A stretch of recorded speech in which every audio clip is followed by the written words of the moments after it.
Hello there, and welcome to The Meaningful Stitch. This is episode 30, and I am Amy Palko. And joining me today is my lovely mum, Hilary, and we're going to talk to you today about our knitting. But before we get to all of that, I have a card that I have drawn for you, and I've used my app on my phone for the Hidden Realm Tarot, and the card that I drew for us is this one here. Oh, you can see it quite clearly. This is the Three of Wands. And I'm just going to read you the words that accompany this. In the Two of Wands, you faced a decision and made a commitment. From that moment until the time of fruition, there was uncertainty. Even when you absolutely know what you want and had taken all the proper steps to achieve it, until it actually happens, you wonder, will it work out? You imagine what it will feel like when it does. You try not to think about what it will feel like if it doesn't. The Three of Wands heralds the fruit of your passion, the successful realization of the goals you've worked so hard to achieve. The results are so much more than you ever dreamed. Creations of the heart always are. And that really made me think about our creativity and how we, bring together our inspiration with our craft and our skill in order to be able to create beautiful objects like the ones we're going to show you today. It also made me think a little bit about this trip because I am currently in France. You'll see that I am not in my usual surroundings. A lot more sunshine, a lot more warmth. And I'm staying with my mum and dad in France. And this trip was originally supposed to happen back in late December, early January, and then it got cancelled because of the pandemic. And so it's then taken another 6 months before I've managed to come over for a visit. So again, it's one of those things where you commit, you buy your tickets, you're all set to go, and then you just have to hope that trip actually comes through. And there's been so many trips and things like that have been cancelled, so I'm sure you'll be able to sympathise and to celebrate the fact that I'm finally here. So I think what we're going to do is just introduce Hilary to you, just very briefly. It took some persuading to get her to come on the episode, but I told her that you're all super lovely and that you'll all be very welcoming. But I thought we'd begin with just asking you a little bit about your knitting journey and where it began and where it's taken you. Well, I don't really know where it began, to tell you the truth, because my mum and my grandma knitted all the time, and they lived in the house with me at the time. So I think it just happened by osmosis. I don't remember learning. It's just something I've always done. Although I've done it off and on over the years, I haven't always done it religiously. Yeah. Although I knit a lot more now than I have done, and I think possibly due to the pandemic as well and being at home quite a lot, that I've been knitting quite a lot in the last few years. And you've always been a very, very creative person, and your creativity has taken lots of different forms in the past. I remember you doing like the bobbin lace and then moving through into making beautiful books and doing the book binding. And it seems like the knitting is now like the next kind of expression of your creativity. I think contentment and flow for me definitely comes through working with my hands, whatever form that might be taking at the time. Yeah, absolutely. Well, do you want to tell us about this beautiful top that you're wearing? I knitted this last year, I think. It's the Seleste Tea by Sari Nordlund. It's knitted in the Gossypium cotton tweed in the shade Eggshell. It's really comfortable to wear, and the pattern was super clear to follow. I really enjoyed knitting it. It's really beautiful, and it has a lot of bobbles or nups on it. Were they quite tricky to knit, or was that quite intuitive as well? No, I think the pattern's written so clearly. It wasn't a problem at all. It's showing up really beautifully on the camera. That's a really lovely yoke, isn't it? Yes. And when you were knitting the baubles, did you use a crochet hook or did you use I can't remember. It was so long ago. So don't ask me difficult questions.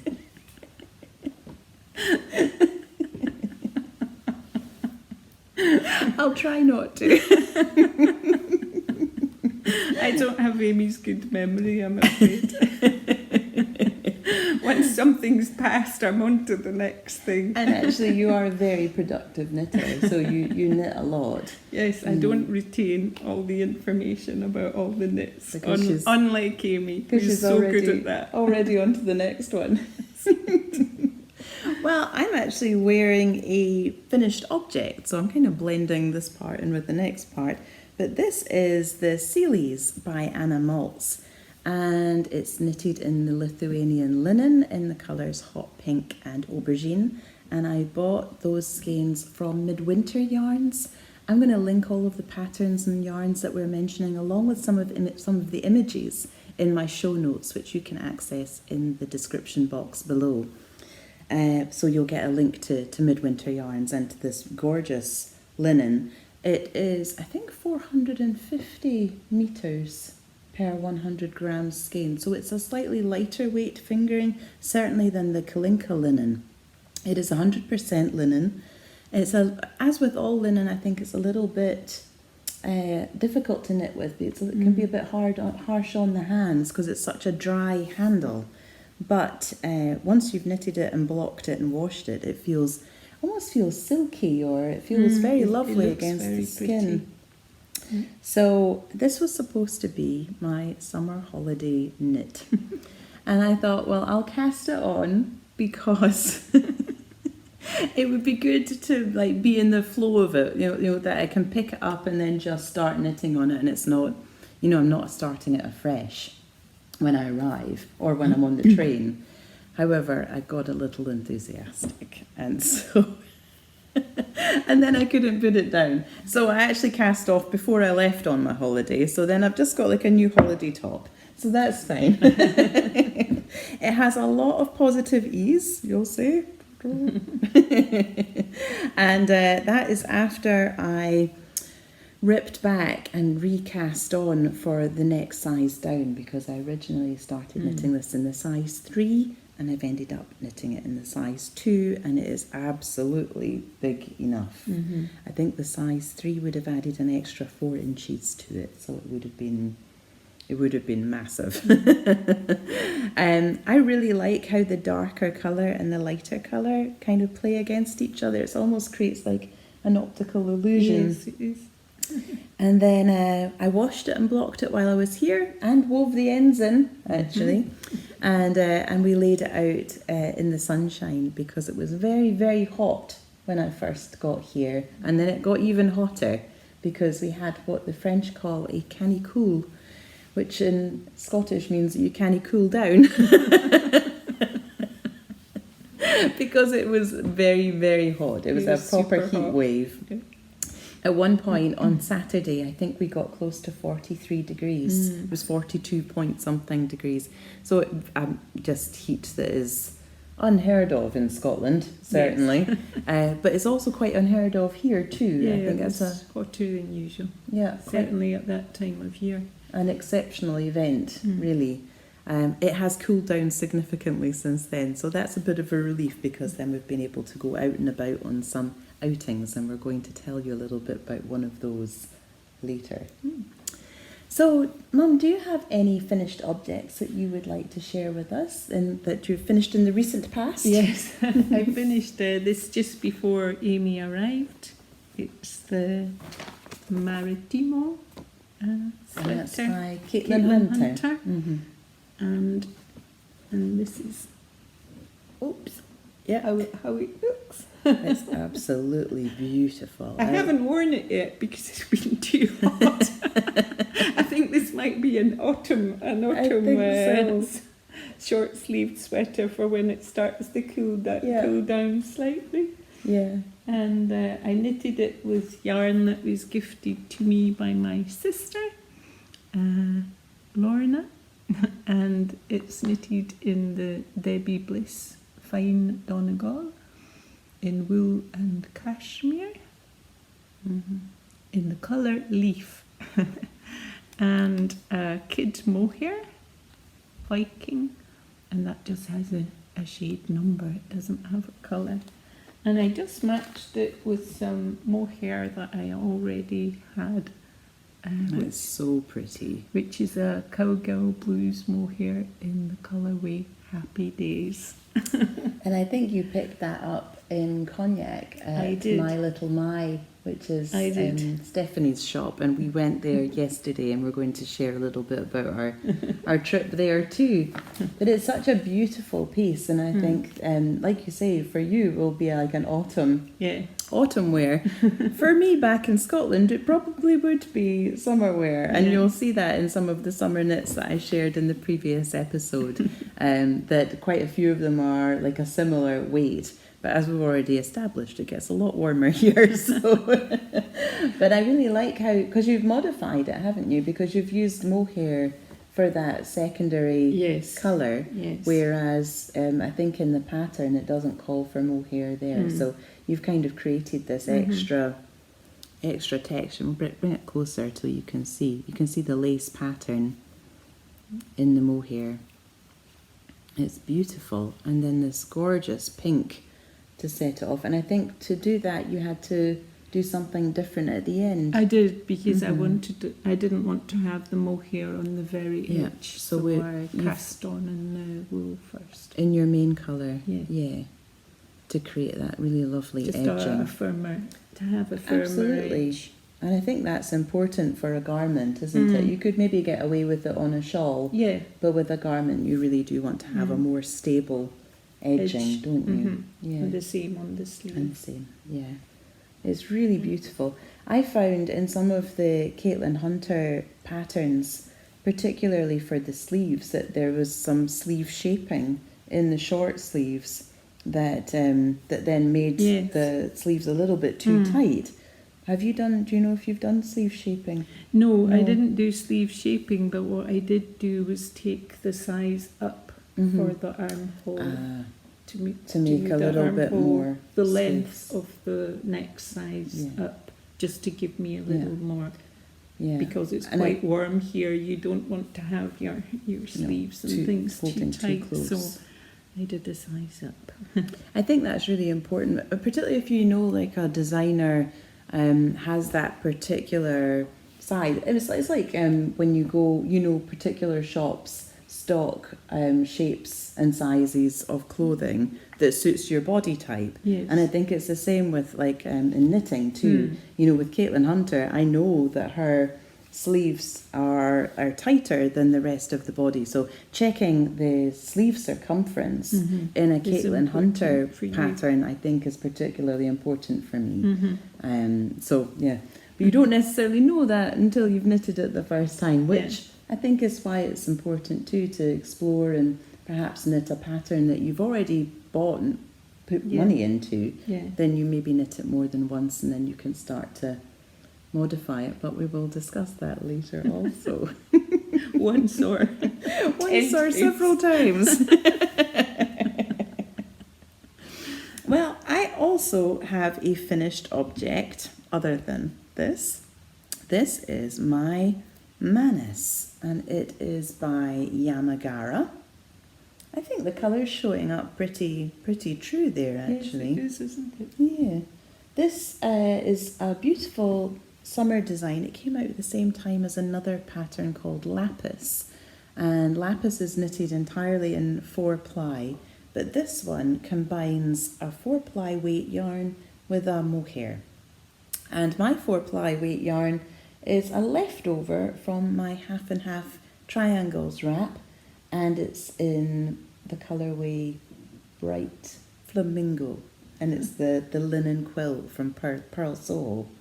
When I finished that half and half triangle wrap, I had about 40 or so grams left of the linen quill, so I thought that would be just perfect to use for that.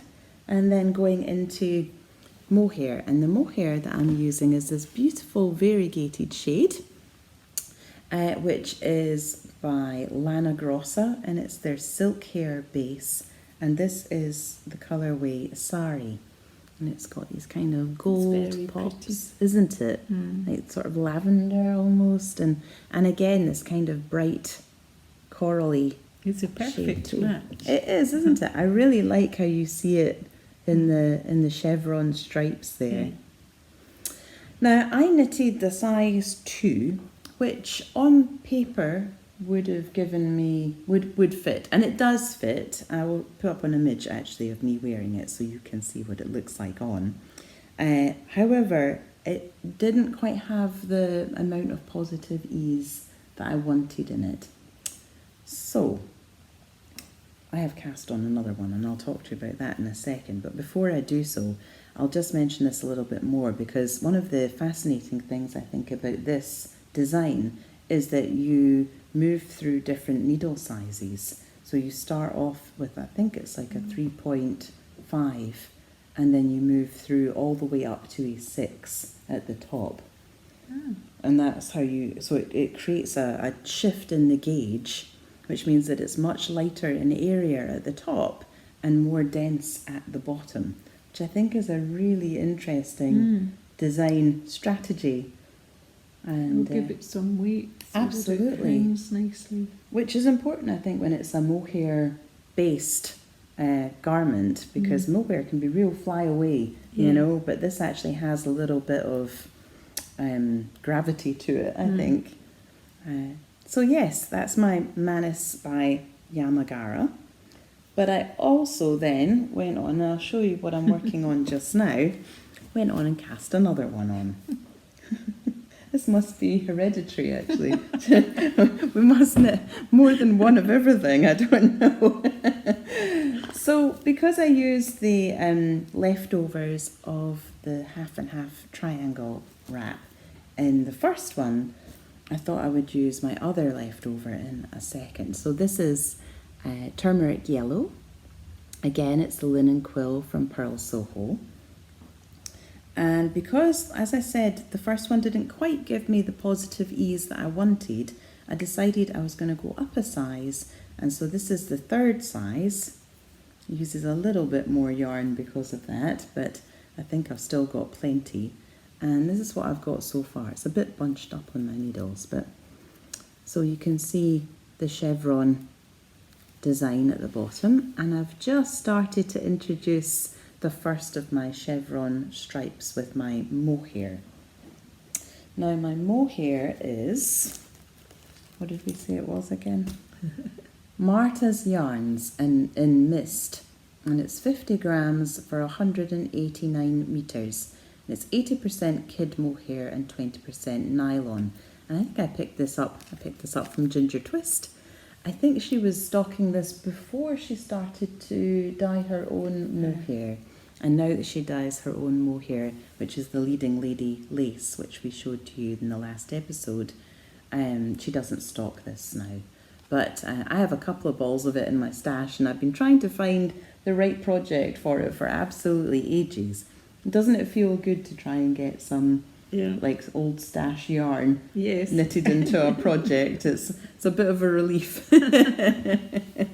So I'm going to be knitting that as the top part, this bit here, for the Manus, but it will be in these colours here, and it's like a very it's not really showing up properly on the screen. No, it's showing a little darker than yes.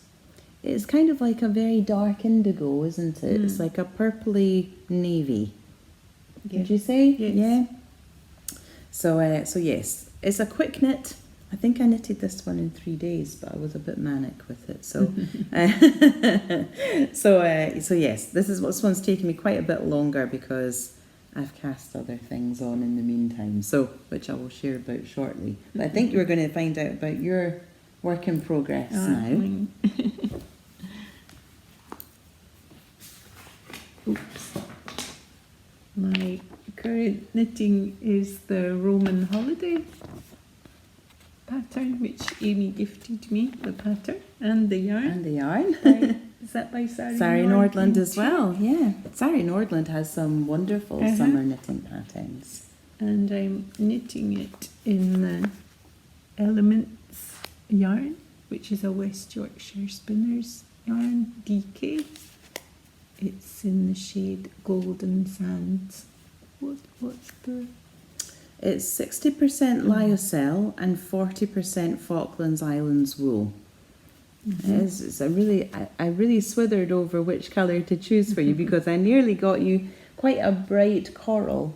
And then I went, that's actually my colour, that's not my mum's colour. And then I nearly got you kind of like a silvery blue shade because I've seen you wear that shade before. But then actually when I looked at the Golden Sands, I thought, that's absolutely your colour. You'd look beautiful in that. That's what I have so far. I'm working on the first show there at the moment. And you cast this on when I got here. Yes, so it's like a lot. She's going to have finished it off before I leave and cast something else on, I think. Probably. I don't know what yet, though. But the thing that kind of caught us by surprise with this was that it has a garter panel down the side, which actually neither of us spotted in the photographs. In the photographs. Maybe we weren't checking properly. But it looks really lovely. One of the things you'll notice about my mum's knitting is that her tension is so beautiful, and it really you really see it in that It'll panel. be better once it's blocked. Oh, everything's better when it's blocked, and it's also got that little. Can we see the front of it again? Yes. It's got that little bit of garter at the neck, which I think is just really pretty. It's a pretty detail. It is, isn't it? isn't I it? haven't seen that done And before. it's really simple, but really effective. Yes, it is. It has the decreases going up there in the little garter edge, which is really, really neat, I think. And it's a DK weight, so it does the garment does actually have a bit of weight in it, doesn't it? Again, Yes. I think this is going to be an autumn. It would be for cooler piece. days. I think so. Well, not for when the canny cool comes through, anyway. No, not for that. So that's what's. Oh no, I haven't shown you what else that's on my needles. I forgot. Yeah, I you have something else. I cast something on. When I arrived, I decided I was going to cast on a large project, and to do that, I needed to bring a cone with me. Doesn't everybody bring a cone on their holidays? On the train. On the train. I put it in my backpack. Well, you see, this is the wonderful thing about coming by train, isn't it? Is that I don't have to worry about my luggage being too heavy. That's right. Other than I have to try and get it from one Parisian railway station to another. So that was really the only drawback there. Have yarn will travel. Absolutely. Have plenty yarn. You're not going to run out anytime soon. Well, I was saying to you, I think actually once I finish this large project, I'll be able to cast on and complete another one because the cone looks exactly how it did when I started. This is Holst Coast, and it's their wool cotton blend. It is quite a fine yarn. I'll try and bring it a bit closer to show you.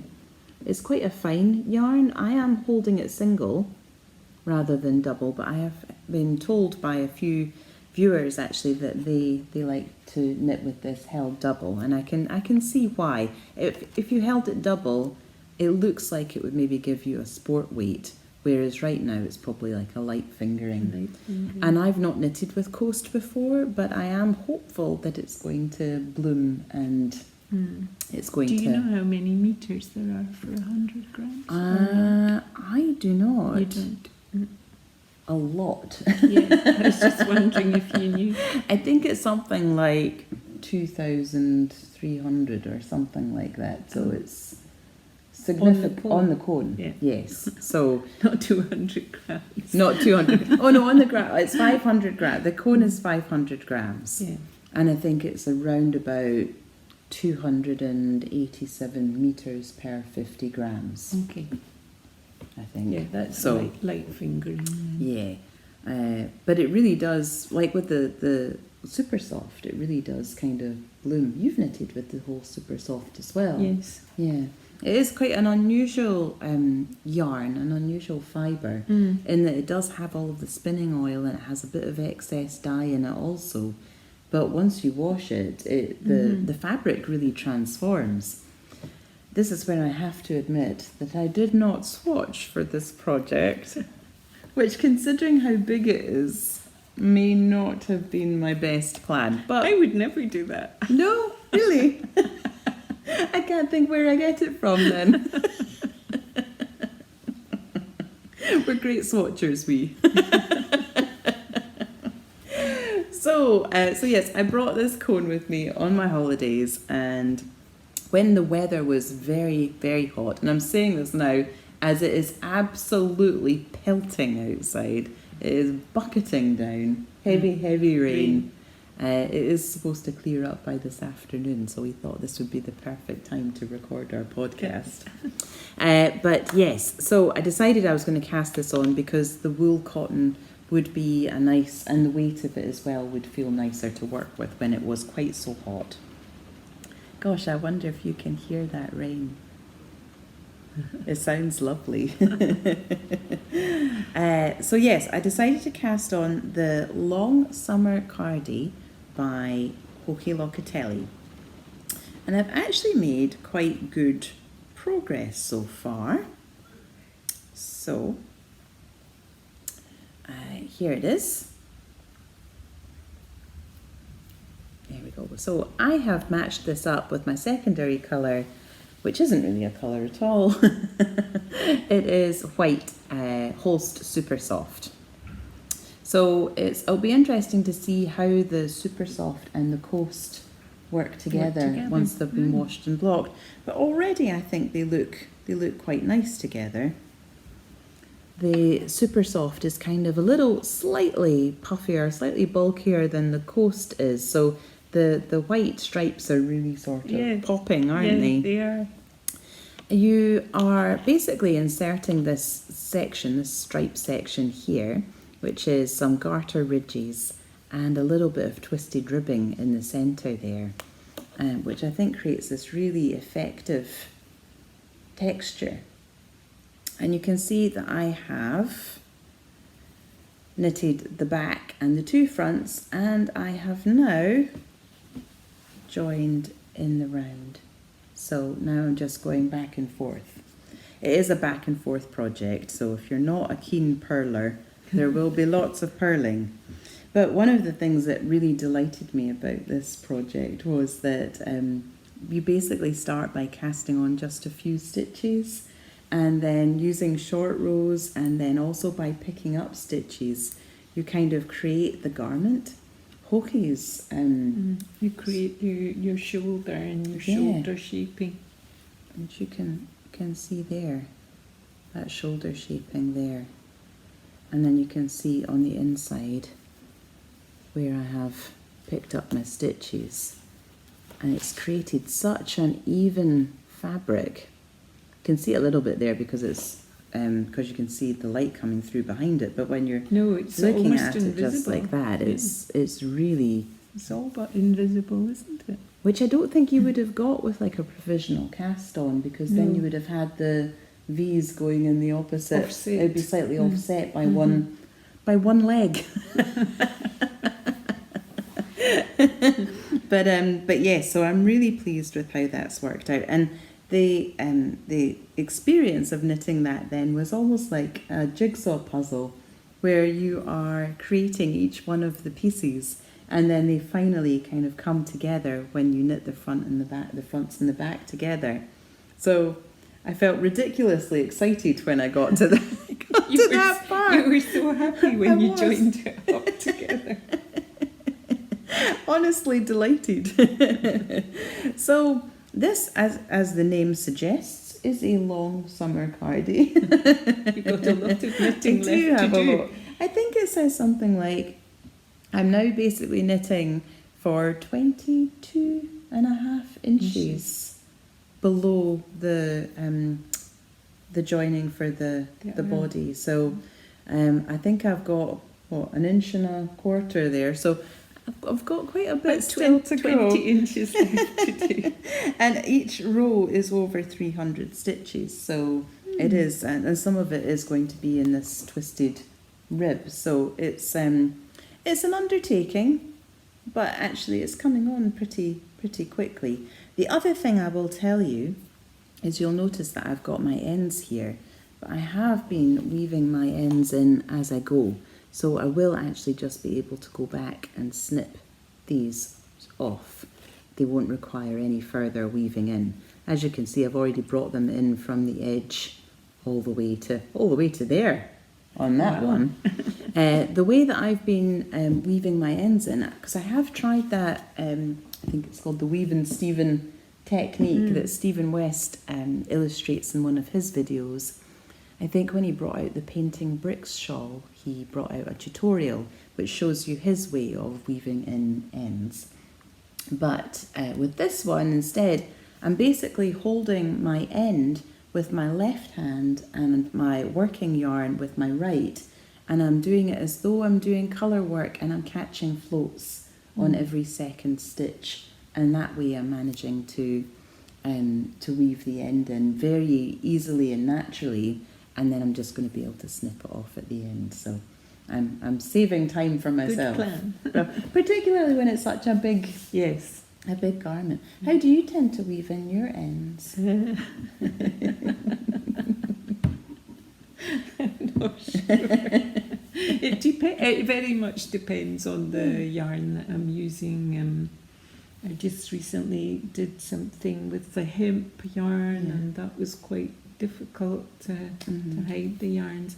For the shawls and things, I quite often do that quick and easy one where you just use a sharp needle and go through and back just over a very short distance. I think that was a Sari Nordlund suggestion, or was it Melanie Berg? Yes, it was Melanie. It was Melanie Berg, Yes. who does lots of beautiful shawl patterns. It depends. I do lots of different things depending. But I think that's the good thing, isn't it? When you are an experienced knitter and you have used lots of different techniques, it's like having a very good toolbox where you get to pull out of the box the tool that's appropriate for the job. Yes. Well, you hope it's appropriate. Sometimes it doesn't work. And you have to redo it or think of something else. Yeah. That is one of the things I really like about knitting, though, is that the resource is always there, so you can always take it back. You know, I know unless you've snipped it off. I know, unless you've snipped it off at a very. Ooh, no, don't do that. We hope not. No. So yes, that's my other one. Oh, and I had one more actually. I've got one more not finished object. Very far from a finished object. This is my Garter Goodness by Stephen West. And the only reason I'm sharing it with you is because I did some knitting on it on the train, because really I don't think you'll be able to see much difference in it from the last time. It has grown. It's grown a little. There you go. So basically I've added in an extra section, I think, or maybe an extra section and a half since I last shared it, and now I've started on another one, which is just here. I'm using these really lovely little markers which I got from Blue Dot Yarn at Perth Festival of Yarn, which is running again this September, the 10th and the 11th. And I think there are, well, by the time you see this, I think they will have announced their vendors and their speakers. So watch out for that. Exciting. Yes. But I also got this yarn from Perth Festival of Yarn. This is the Kinross lace. I picked it up from Wee County Yarns, and it is a lamb's wool and it's lace weight, and they do a 4-ply as well, but I have 2 skeins of this, and I've been trying to think of the perfect project for it, and then I thought, actually I love this colour, so just like a big light frothy swathes of it. It's so soft. It is really, really soft, and it just gets softer with the washing, because at the stall that I bought it, they had a beautiful sample that had already been knitted up and washed and blocked, and when you felt it, it felt just like cashmere. It was so super soft, so much more super soft than the super soft. Oh, and this colourway is called Wildflower. which I think is really pretty. It is kind of a wildflower Colour. shade, isn't it? Mm. I think they only do 6 shades in the lace, but they do a lot more shades in the 4-ply. So there we go. That's the Garter Goodness. It's by Stephen West. If you've watched one of my, I think the first of my Shawl Wall episodes, then you will have seen my other 2 Garter Goodnesses. One which is a lovely pink and cream, peaches and cream, frothy delight. And the other one is kind of like a silver going into a dark green.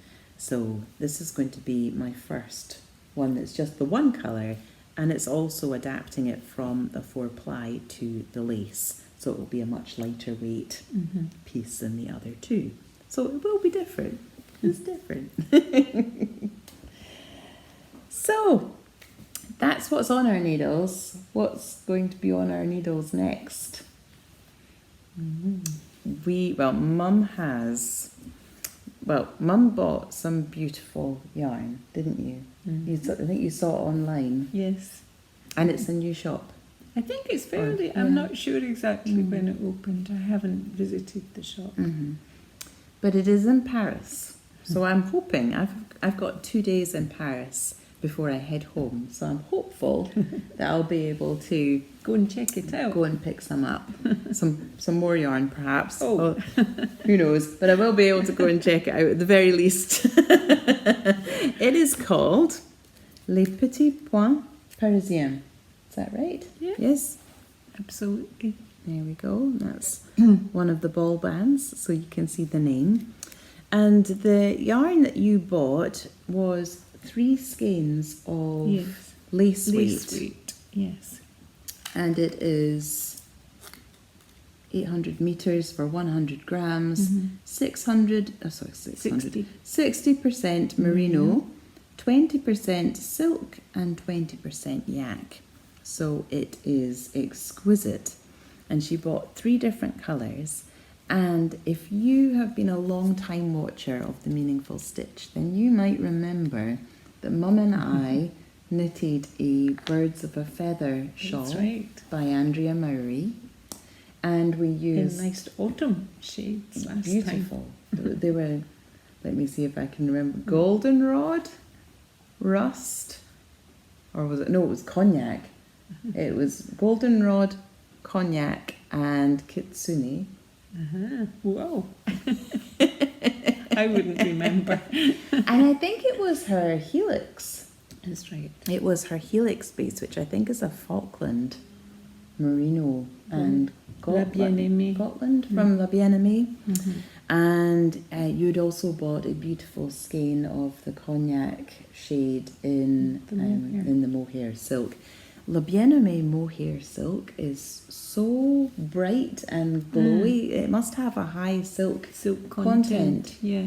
But also you get more meterage in her mohair skeins as well. I don't quite know how she manages it, but it's a beautiful base. So we used those yarns, and Mum divided each one of the skeins of helix into 2, and then we both had a full skein of the mohair. And then we both decided that we were going to knit the Birds of a Feather shawl, but we didn't share with one another where we were going to place the yarns. So we weren't going to do the same colour placement. And so they were the same, but they were different. So they were twinning. We're twinning, but we're expressing our uniqueness and our individuality at the same time. So we decided it's time we wanted to do something similar. So Mum has divided the skeins from Le Petit Point Parisien into 2. And so I now have 3 400 metre skeins of this lace weight and 2 balls of mohair, and so do you. And we're still in the very early planning stages, but I will show you the yarn so that you can see how beautiful it is, because it's really stunning. This is called Autumn in Tampere, which I think is a city in Finland. And it's this, I'll bring it back actually, it's maybe a slightly better. There we go. It's like a slate grey, but it's got these little bits of Tinges of like dark red. burgundy. Burgundy. Yeah. And then we've got this one here, which is called Dahlia. And this is like a kind of like a soft golden beige shade, isn't it? Mushroom. Kind of. And it's also got these flecks of burgundy, but it's also got other flecks in it too, doesn't it? Yes, There's like a kind of an ochre or gold and colour. a bit of a hot pink coming through every now and again. It is an exquisite colourway. It's called Dahlia. And this is the other one, which is called Insolent. Insolent. And it is this kind of really beautiful shade of red, kind of almost with like variations of like darker pink. Through it. So It's not a solid colour. no, that's the three of them together.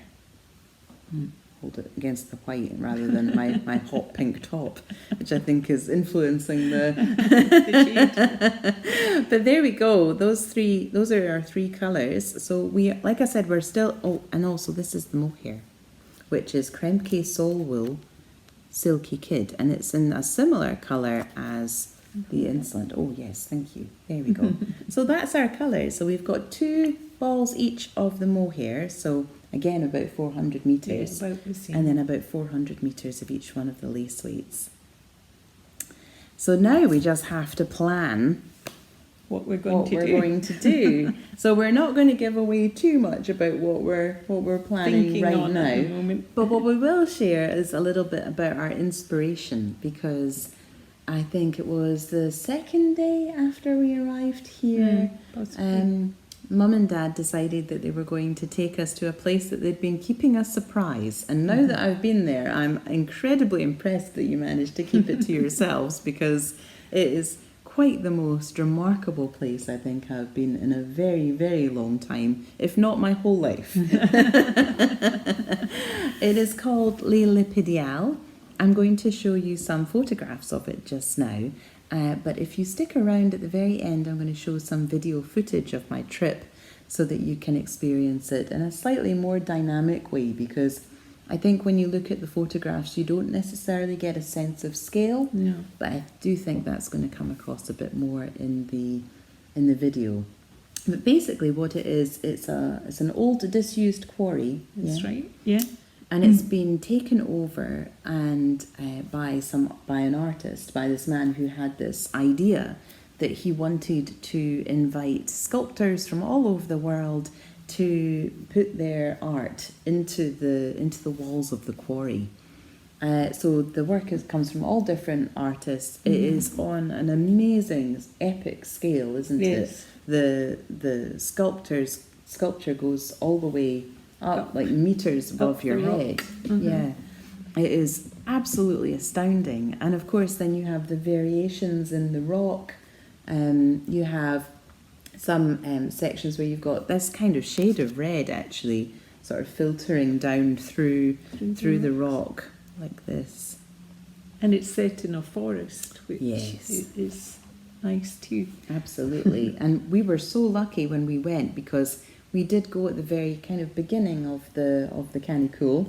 Yes, and we went early morning. And we did, and there was nobody else there. So we got to experience it all just the four of us. Just for us. It was very special. And in fact, after we'd been round it once, we decided we were going to go back round again. So we did that. And we even managed to speak to one of the sculptors who is there right now, who is working on or in fact just finished a large piece, and I think he was from Denmark. That's right. And he had just finished sculpting an enormous troll he was very proud of, and he should be, because he was fabulous. And there was also a bit of an auction as well, wasn't there? So we've all got tickets, and not an auction, a lottery draw. So we all bought tickets, and if one of us wins, then one of us is going to get like a small sculpture. Sculpture from one of the visiting sculptors that's been there in the past. So It was a lovely visit, wasn't it? It was. It was really very special. So we want to use some of the photographs that we took and our experience of being there and try and find a way to weave that into, or knit that in. Knit that in. Knit that into. Knit it in quite loosely. Yes, into a shawl for each of us. So again, our shawls will be similar because we'll be using the same resources, the same fibres, the same colours. Same inspiration. And the same inspiration, but I imagine that they'll look quite different. I would think so. Yeah. But we have decided on a shape. I think we could share the shape. Yes. Yeah. So we've decided that we're going to knit like a long wrap because that's going to be the easiest way for us to integrate different textures and patterns. And use up the entirety of the yarn that we have without wasting any. Exactly. So we will both end up with a Lillipedial wrap. It's quite hard to say. It is quite difficult. We did look up where the word came from, and we eventually decided that he's made it up. But it's basically referencing stone. And kind of also the people who would work with gemstones and the polishing of stones. So it does have a it does have a grounding in the material itself. But yeah, so Lillipedial wrap for coming up for the pair of us. Not sure when, but when it will be finished. Yes. An ongoing project. It will be. It will be a kind of a longer term piece, I think, too, because it is the lace weight yarn. So lace weight tends to take a little bit longer to knit up. But I have a feeling that both of us are going to get very motivated and enthusiastic about it. So it might not take as long as we're anticipating. But it's been fun to kind of pore over some of Mum's stitch dictionaries because you have some really nice ones. And pick out some things that we particularly like. Absolutely. So yes, that's one of our trips. But another one of our trips, like I mentioned, was to Cognac, and we did that yesterday. And we visited Stephanie at My Little My. And I've mentioned My Little My quite a few times on the podcast, but it was really lovely to be able to go there because I haven't been visiting there since the pandemic started, and of course this podcast began during the pandemic in August 2020. So, oh gosh, we're coming up for our second birthday already. Wow. So yes, it was lovely to get back there. It was lovely to see Stephanie. Her shop is really beautiful. She has such a great eye for choosing colours in her stock. She mostly stocks Fonte and BC Garn. What else does she have?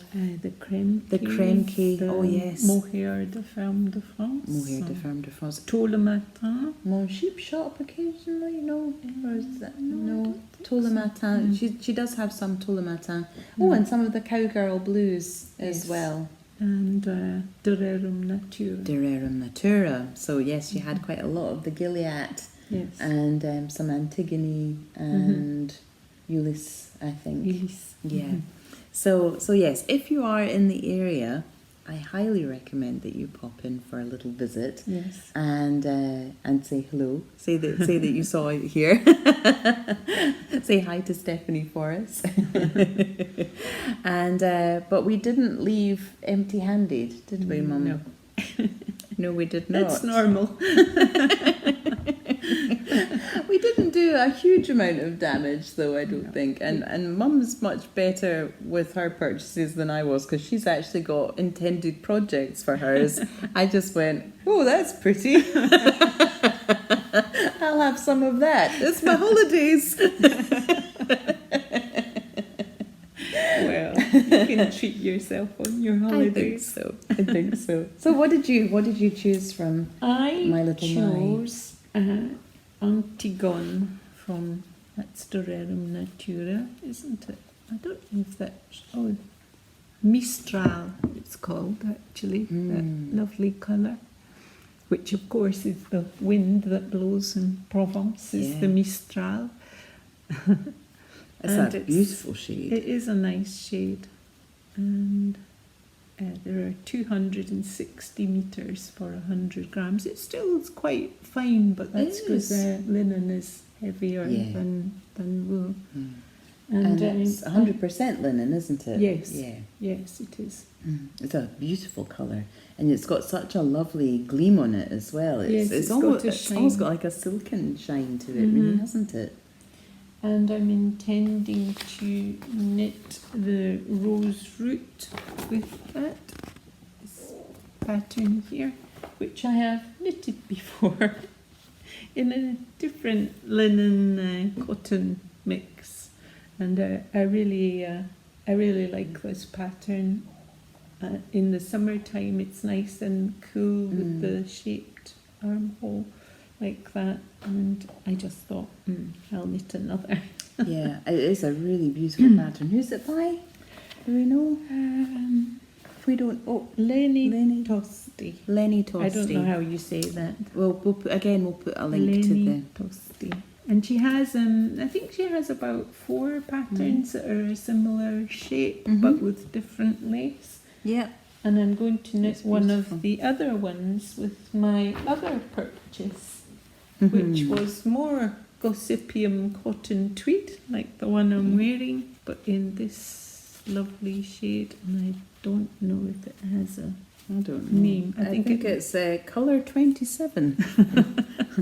So that's evocative. What I will say is it's a beautiful, bright turquoise, almost kind of a jade-like turquoise, isn't it? And it's got these flecks of colour which are like a mossy green and a navy blue and a little bit of cream, perhaps. See if I can get it there. And I'm going to do one of the other Lenny Tosti patterns with that, which is called Lily Leaf. And this is the one I already have. And actually we noticed when we were looking back at the pattern that Mum has improvised. I think I did anyway. Well, we think she's improvised. It doesn't seem to be in the pattern. But it was knitted a while ago, so we can't quite remember. But it does look as though you've improvised a scalloped ribbed hem. I really don't think it is in the pattern, Mum. It doesn't look like No, it. it doesn't look like it.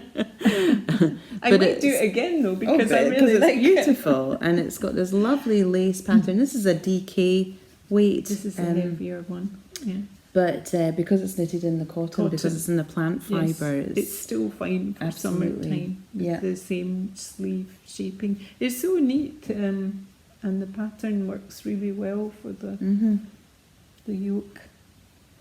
So that's my beautiful. plan. So you're going to knit one of those in that. this, and you're going to knit the rose root again in the Antigone. That's right. Yes.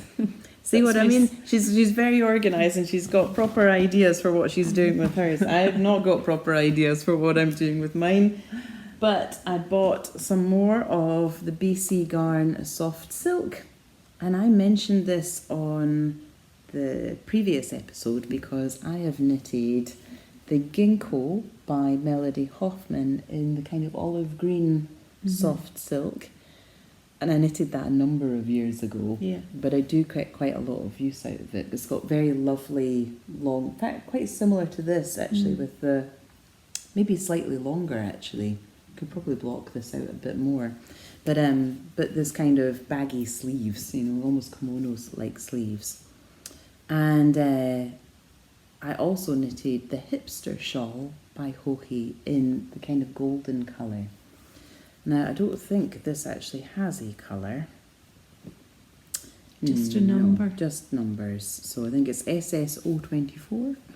I do like it when they give them nice names. I do too. You need to just name it yourself. Well, what would we call it? I think it looks like nutmeg. Nutmeg. Well, let's call it that then. So in the colourway nutmeg. This is Or cinnamon, maybe. It's a spice colour. It's a spice, isn't it? Spiced silk.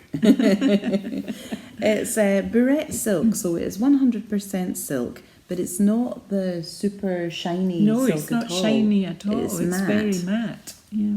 It's a lovely fibre. It's slightly slubby as well. Yes, it's it's not entirely even spin, but that's not That's not an accident. Kind of adds to its It charm. really I does. I really like it.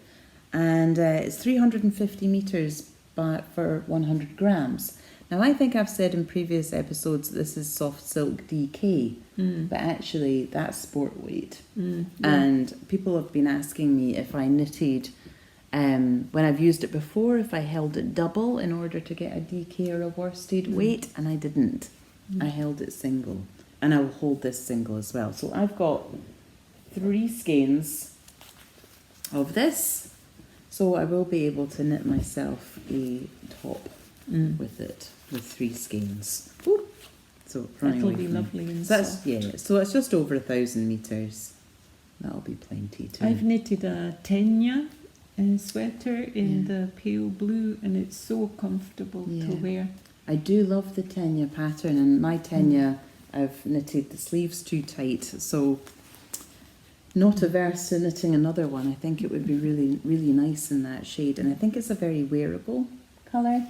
I was so tempted, so tempted to get this yarn, but in that kind of, it was kind of like a bright flamingo shade. It was very similar to your perhaps a little, sweater there. not quite as bright, maybe sort of more towards sort of a coral, but really lovely. But of course, I'm already knitting in this shade, and I've just knitted in this shade. I thought Time for a change. I should really diversify slightly, so I've gone for this colour instead, which I'm really pleased I did. I think it will go well with it's pretty. my other garments. So I got that, and Mum had sent me 6 balls of the Fonty moustache in a dark pink, light pink, and almost like a grey blue shade, like a slate blue maybe. And I decided that I would really like to knit myself another Fantastitch by Stephen West. So I wanted to get another colour of the Fonty moustache so I can match it up with 3 balls of mohair that I have at home. And so I've gone for just the ivory shade. Was I think to that tone will, with the things you already have. absolutely, I think it will be really lovely. This is a beautiful yarn. It's 30% Super Kid mohair, 20% silk, and 50% merino. Squish, squish. I know. It's so soft. It is so soft. It's like a cloud. It is. It's 50 grams for 225 metres. So it's a lighter fingering weight perhaps, but you know, because of the mohair halo, I think it will show up as a full fingering weight. And the Fonty mill is not too far from here. Bit of a distance, but it's kind of a local yarn. I think we will need to go on a road trip at some point. It's near Limoges, I think. We'll need to go. Need to go check it out. Weren't you saying that there's some kind of connection between that and the Gilead?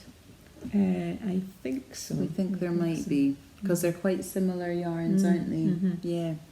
I've knitted with the Fonty Bohem before, which is their linen cotton blend.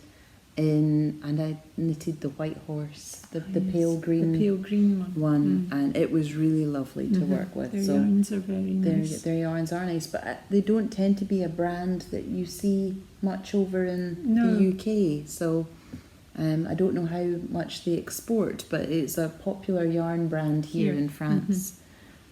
So I'm going home with some Fonty. And then this last purchase really shouldn't have happened, but it did. So, and I can't even feel sorry about it. So, sorry, not sorry. This is Cowgirl Blues, and it's 2 skeins of their mohair silk.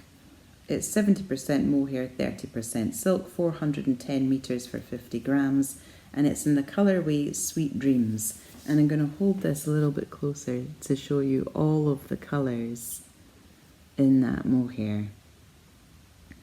Now, what I'm wondering about doing is holding it double with what's remaining of the cone the super soft that I have at home, so that it really showcases the colour pops. The colour pops, and I'm not obscuring them with a another brighter yarn. or darker yarn. That's a nice idea. I might have to do some helical knitting. I'm not sure whether it will pull. I'm not sure. So I might need to investigate that a little bit. But then I was also thinking I might do the pattern which Rebecca from the Crea Bea podcast mentioned quite recently, and I think she saw it mentioned on the Grocery Girls, which is the Lento, which is from one of the Lina magazines. I can't remember who's designed it, but I'll pop the designer down here. And it uses, well, some of the sizes up to quite, I think it's knitted on a 6mm needle, or I think it's like a looser gauge. And I think it only uses about 800 meters of the mohair and of the secondary fingering weight. So I think I would have enough to do a lento like that. So that's a possibility, but I'm going to stay open-minded about it. We'll wait and see. So what I wanted to do next was actually just talk to Mum a little bit about knitting off-piste.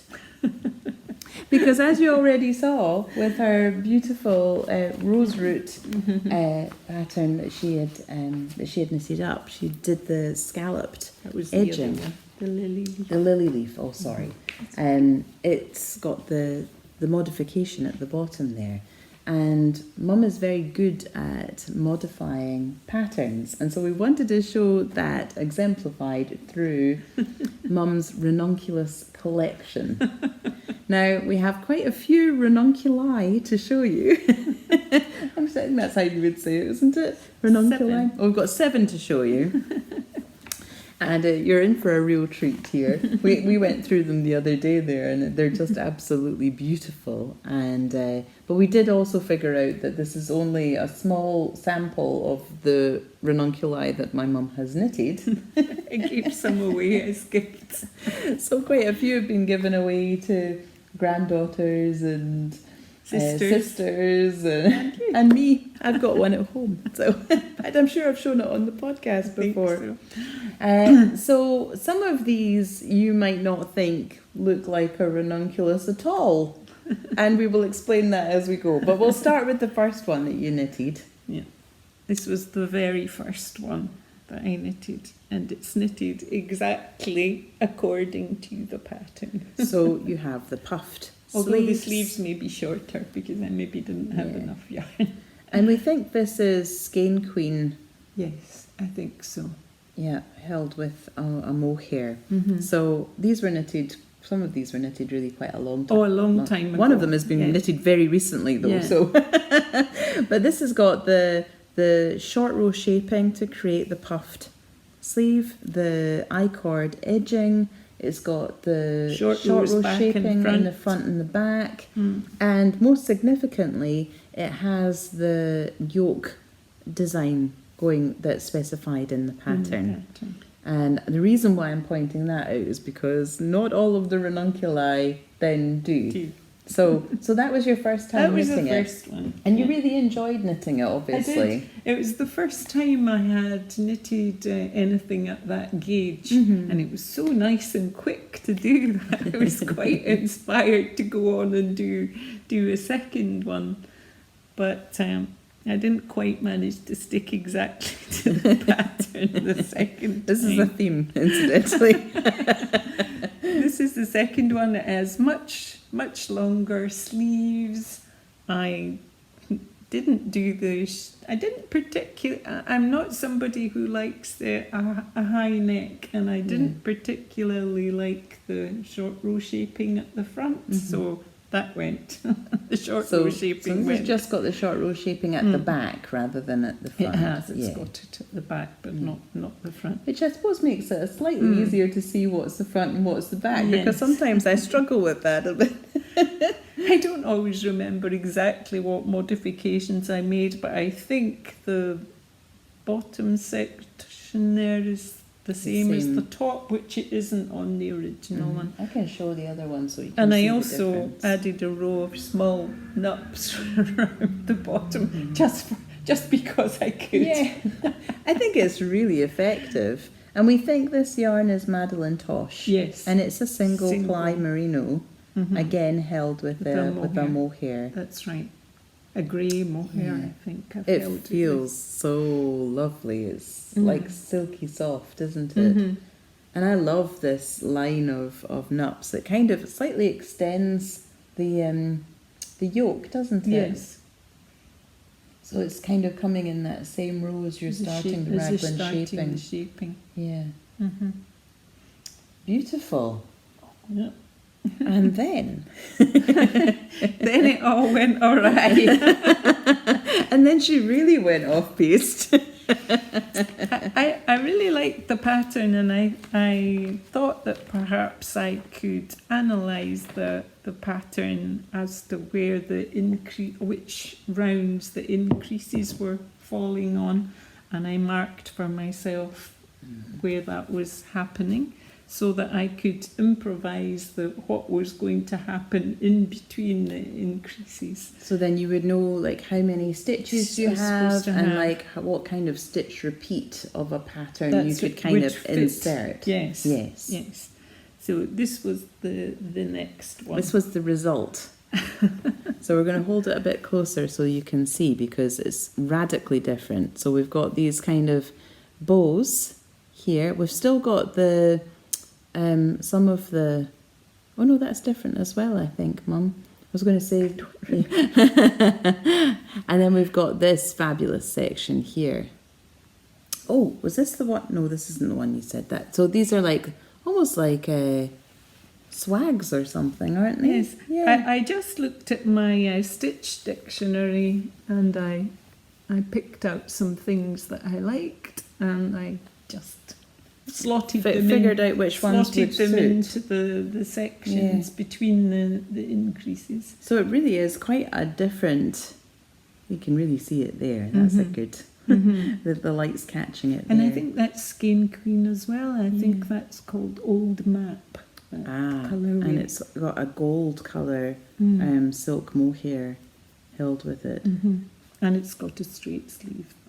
Yes, rather than... Doesn't have that. And you've got a little bit of twisted rib at the edging there to match the rest. twisted rib at the bottom. Yeah.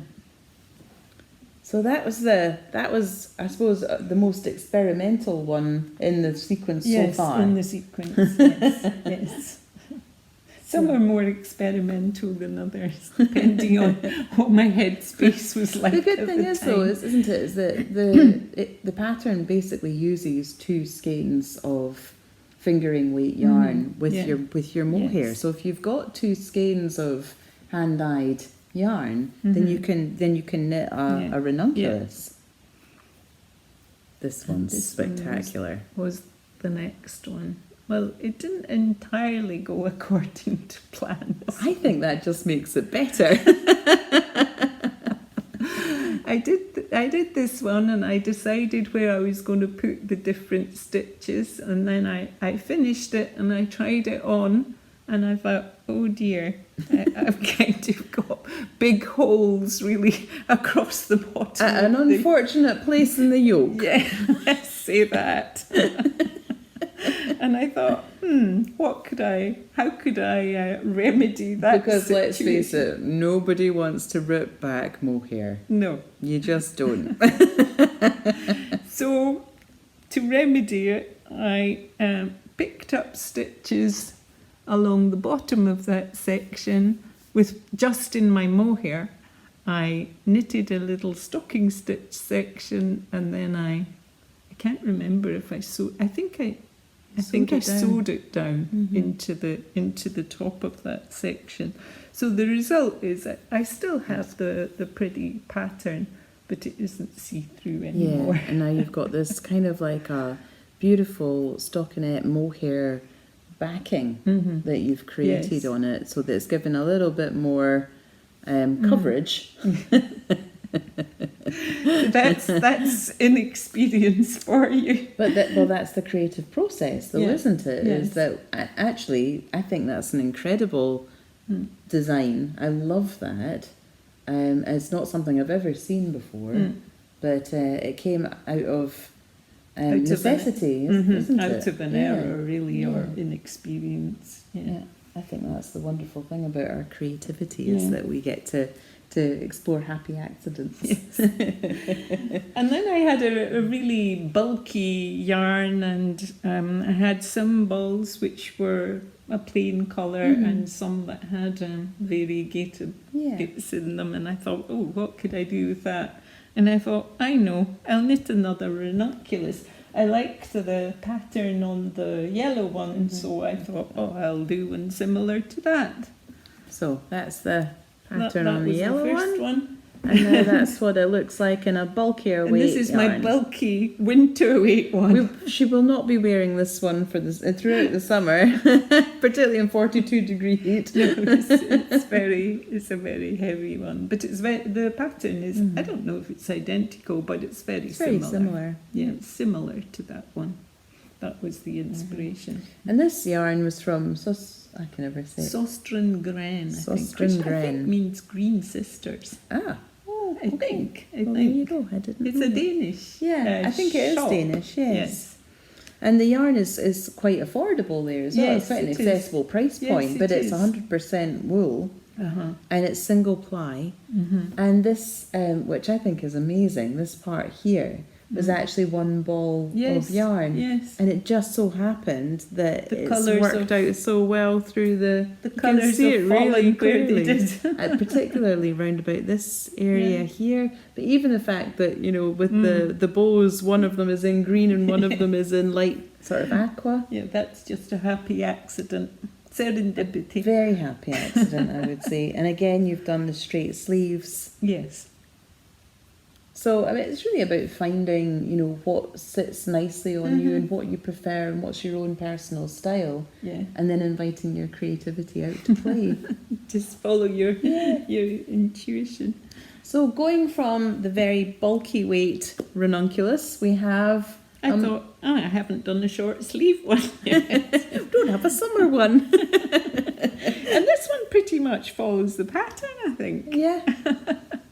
But that's the same silk that Amy just got, but it's in So nice. It's in the natural shade, so there's nothing very special about that one. I think there's lots of it. Honestly, you should feel this. It is light as a feather. Actually, this makes me want to knit a ranunculus with my yarn. But yes, the stitch pattern through the yoke is back to the original, but it's knitted in an entirely different yarn than the one that you've done before, and so it really gives a much lighter weight. Yes, and it's very super silky and beautiful. So Really lovely. and the last one. Last one. And this is knitted in Purl, which I think is 100% hemp. Yes. So this is the one you just finished. yes, I isn't just it? finished that recently. Yes. Again, it's just got the short row shaping on the back, and I just matched it with some yarn from my stash that I already had. And it's this beautiful bright magenta, really, isn't it? And you've kind of got like the broomstick stitch, I think is called, around here. You've repeated it again, which I think looks amazing at the sleeve. Do you see that? So the same stitch that's here is finishing off the rib, and then you have this gorgeous sort of wave pattern going through. But again, I just looked at my stitch dictionary and I just picked out a few things that I liked and slotted them into my recipe. Which I think is just perfect. It's really beautiful. I love the combination of the colours, and the hemp is really drapey, isn't it? Well, I was speaking to Stephanie about this yarn a while ago, and she said some people really had a problem knitting with it because it was so hard, and she recommended washing it before knitting with it. That's a good tip. So I just tied extra cords around it, and then I soaked it and let it dry overnight, and then I had absolutely no problem knitting with it after I think that. that tip would also go for linen if people struggle with knitting with linen or cotton even. Yes. But I would say maybe it's a little smaller than some of the others because it doesn't have the same stretch being a plant fibre. Yes. But I haven't worn this one yet. But still to come. But it's beautiful. Yeah. But I think the nice thing is you could choose any pattern that you like and work out a recipe from it and slot in your own. And I think that is really one of the wonderful things about this particular pattern, the ranunculus, is that, you know, it's so well designed and the shaping of it is so easy, and the way it adapts to different weights of fibres and of different weights of yarn. It's particularly suited it really to is. adaptation, I think. Yeah, absolutely. So, and actually that's one of the things that I've really always admired about you and your knitting and actually your artistic practice in general is that you're able to modify and adapt and explore variations on a theme and take it. And I think that's one of the marks of a true artist, you know, that's able to explore variations and explore their creative practice through repetition, and that's absolutely what you've shown with your ranunculus. And thank you for showing them to us. Thank you for asking. Well, my loves, I'm going to finish up here with a poem. And then we're going to show you some video footage. So this is called Salute. May happiness pursue you, catch you often, and, should it lose you, be waiting ahead, making a clearing for you. May that be so, and enjoy your knitting practice. And if you're going on holiday soon, I hope you're enjoying it half as much as I did, because I'm having a wonderful time. And I will see you all in Edinburgh. But for now, bye.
I got it.